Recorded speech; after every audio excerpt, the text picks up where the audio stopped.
नमस्कार दोस्तों, स्वागत है आप सबका आरएसएस एजुटेक मार्केट एनालिसिस के इस नए वीडियो में। तो दोस्तों आज की इस वीडियो में कल का निफ्टी और बैंक निफ्टी का क्या व्यू रह सकता है उसके बारे में डिटेल्स में डिस्कस करेंगे। तो दोस्तों इस वीडियो को शुरू करने से पहले आप सबसे मैं एक निवेदन करता हूं कि प्लीज़ मेरे इस चैनल को लाइक और सब्सक्राइब करें, जिससे कि मुझे इस तरीके का वीडियो बनाने में मोटिवेशन मिले और आगे मैं इस तरीके का वीडियो आप सब तक साझा कर सकूँ डेली बेसिस पर। तो चलिए अब मार्केट के बारे में, आज मार्केट का क्या टोटल सेंटीमेंट था उसके बारे में डिस्कस करते हैं। तो आप सबने देखा होगा आज मार्केट का जो टोटल सेंटीमेंट था दोस्तों वो बुलिश ही था। निफ्टी करीब 91 पॉइंट अप क्लोज हुई है, वहीं बैंक निफ्टी जो है 280 पॉइंट अप क्लोज हुई है और करीब 500 पॉइंट का अप साइड को मूवमेंट भी दिया था दोस्तों। फिर निफ्टी ने 112 पॉइंट अप पे क्लोजिंग दिया है और वहीं मिड कैप निफ्टी ने 42 पॉइंट अप पे क्लोजिंग दिया है। और दोस्तों आप सबको पता होगा कि आज के दिन सेंसेक्स का जो था एक्सपायरी था, तो मोस्ट ऑफ इस वजह से भी हमें मतलब एक रैली देखने को नहीं मिली मार्केट में, क्योंकि आज सेंसेक्स का एक्सपायरी था तो एक रेंज में ही मार्केट जो है क्लोज हो चुका है आज के दिन। तो देखते हैं कल का क्या व्यू रह सकता है। और दोस्तों आज के दिन जो बैंक निफ्टी का है, बैंक निफ्टी जो बुलिश था उसका मेन रीज़न था बैंक निफ्टी के जितने भी मेजर वेटेज वाले बैंक थे, इवन सारे बैंक मैंने देखा था वो सारे के सारे बुलिश ही थे। ठीक, तो ये भी एक रीज़न था बैंक निफ्टी का बुलिश होने का। दूसरी चीज़ निफ्टी की जो क्लोजिंग हुई है दोस्तों, और आज एक तरह से निफ्टी और बैंक निफ्टी दोनों ही रेंज बाउंड रहे। तो निफ्टी में दोस्तों आईटी सेक्टर वाले जितने भी स्टॉक्स थे ना वो बेरिश मोड में थे, इस वजह से आज एक रैली देखने को नहीं मिली अच्छी खासी। अदरवाइज अगर आईटी सेक्टर अच्छा खासा होता ना तो आज भी एक बुलिश साइड को अच्छा खासा रैली देखने को मिला होता। और आज के दिन दोस्तों इंडिया विक्स करीब 7% डाउन था, 7 से 8% डाउन था और क्लोजिंग भी उसने करीब 6.5% डाउन पे ही दिया है। तो आप सबको पता होगा कि जब इंडिया विक्स जो है डाउन होता है तो मार्केट में एक बुलिश सेंटीमेंट होता है। ठीक है, तो वो हमें आज के दिन मार्केट में देखने को मिला। तो चलिए दोस्तों कल का क्या व्यू रह सकता है मार्केट का वो हम इस वीडियो में देखते हैं।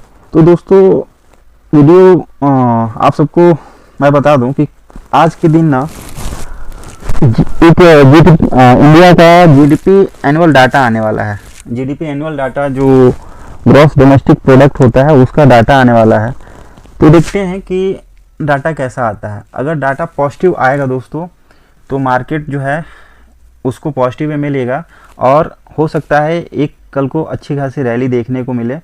अगर डाटा जो है निगेटिव आया तो हो सकता है दोस्तों कि एक अच्छी खासी डिप भी कल को देखने को मिले। तो हमें जो जीडीपी डाटा है आज का जो आएगा 5 बजे करीब उस पर फोकस करना होगा और देखेंगे कि क्या आता है। अगर पॉजिटिव आता है तो कोशिश करेंगे कि लेवल के अकॉर्डिंग पॉजिटिव प्ले करने की पॉजिटिव साइड जाए, और अगर नेगेटिव डाटा आता है तो लेवल के अकॉर्डिंग ही हम नीचे की साइड बेरिश मोड में ट्रेडिंग सेशन के दौरान प्ले करने की कोशिश करेंगे।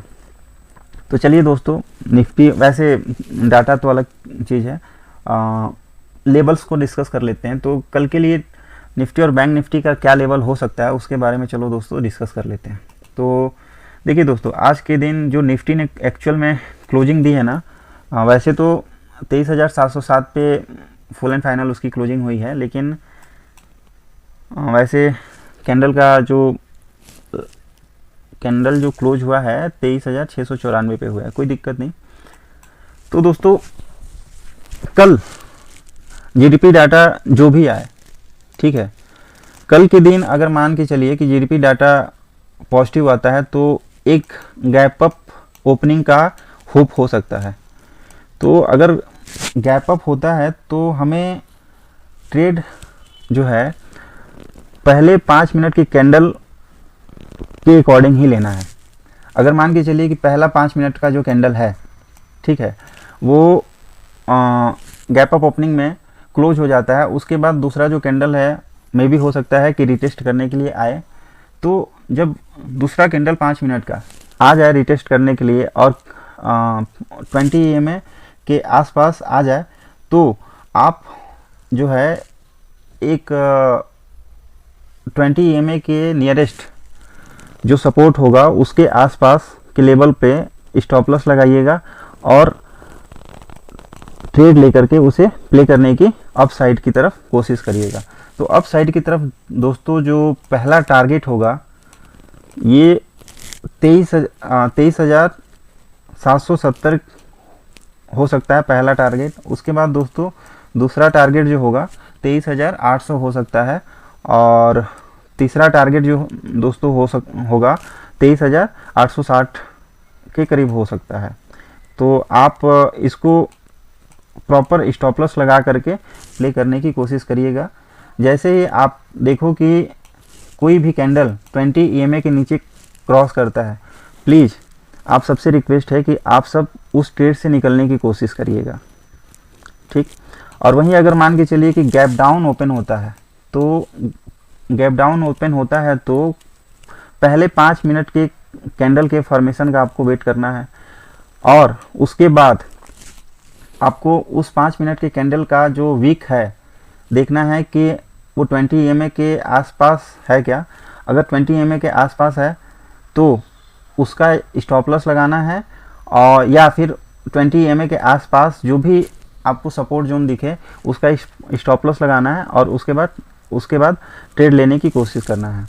और ट्रेड लेने के बाद दोस्तों पहला जो टारगेट होगा बॉटम साइड बेयरिश साइड को वो 23,680 का होगा और दूसरा जो टारगेट होगा दोस्तों 23,650 का हो सकता है और तीसरा टारगेट जो होगा दोस्तों 23,600 का हो सकता है।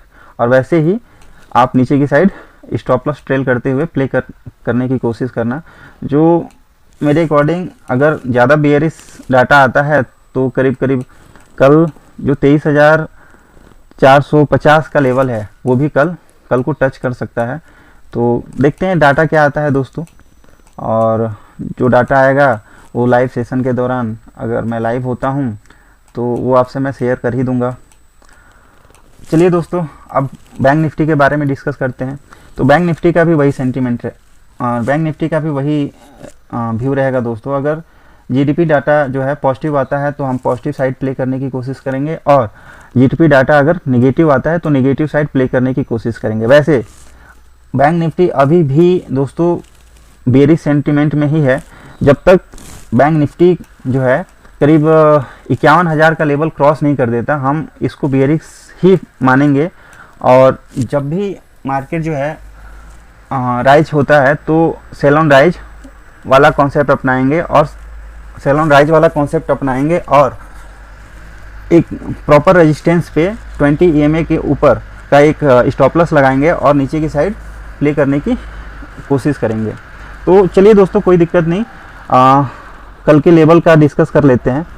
अगर मान के चलिए कि बैंक निफ्टी जो है गैप अप ओपन होता है तो 20 EMA के आसपास जो भी आपका सपोर्ट बनता है उसका स्टॉप लॉस लगा करके ऊपर साइड को प्ले करने की कोशिश करना आप लोग। तो मान के चलिए कि अगर गैप अप ओपन होता है तो हो सकता है कि वो 50,300 को क्रॉस कर दे। तो 50,300 के बाद जो लेवल बनता है दोस्तों वो 50,360 का बनता है।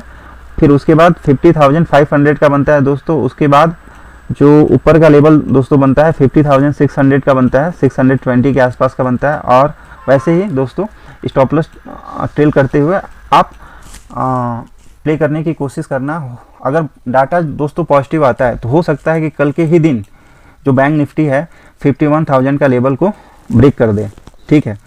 और वही अगर जो डाटा निगेटिव आ जाता है दोस्तों तो बेयरिश सेंटीमेंट तो ऑलरेडी पहले से ही है। तो बैंक निफ्टी का जो पहला टारगेट होगा दोस्तों 50,100 का हो सकता है। दूसरा टारगेट जो दोस्तों होगा वो 49,950 का हो सकता है। और तीसरा जो टारगेट जो दोस्तों होगा वो 49,780 का होगा। अगर उससे भी नीचे दोस्तों बैंक निफ्टी चली जाती है तो डायरेक्ट जो उसका अगला टारगेट जो होगा दोस्तों वो करीब 50,500 के करीब का हो सकता है। वैसे तो एक अच्छा सपोर्ट है यहाँ पे 49,650 पे, लेकिन वो दोस्तों आपका 49,500 के करीब ले जा सकता है और उसके बाद एक अच्छा खासा वीक बनाएगा, फिर आकर के यहाँ पे सपोर्ट ले लेगा। ठीक, तो दोस्तों अच्छा दोस्तों, मैंने अभी शायद एक गलती की है वीडियो में। मैं जब बोल रहा था तो आई थिंक 49,000 को मैं 50,000 बोल रहा था, तो उसको प्लीज़ आप 49,000 ही समझिएगा, ठीक है, और उसके अकॉर्डिंग लेवल को प्ले करने की कोशिश करिएगा। तो चलिए दोस्तों, मिलते हैं कल के दिन कल के दिन। कल मैं लाइव होऊंगा दोस्तों, तो अगर जिसे भी मेरे लाइव सेशन के दौरान जो भी ज्वाइन करना चाहता है वो ट्रेनिंग सेशन के दौरान मेरे यूट्यूब चैनल पे ज्वाइन हो सकता है। और प्लीज़ आप सबसे अगेन रिक्वेस्ट है कि मेरे इस वीडियो को लाइक और सब्सक्राइब करें, जिससे कि मुझे मोटिवेशन मिले। चलो दोस्तों, thank you for watching and good night.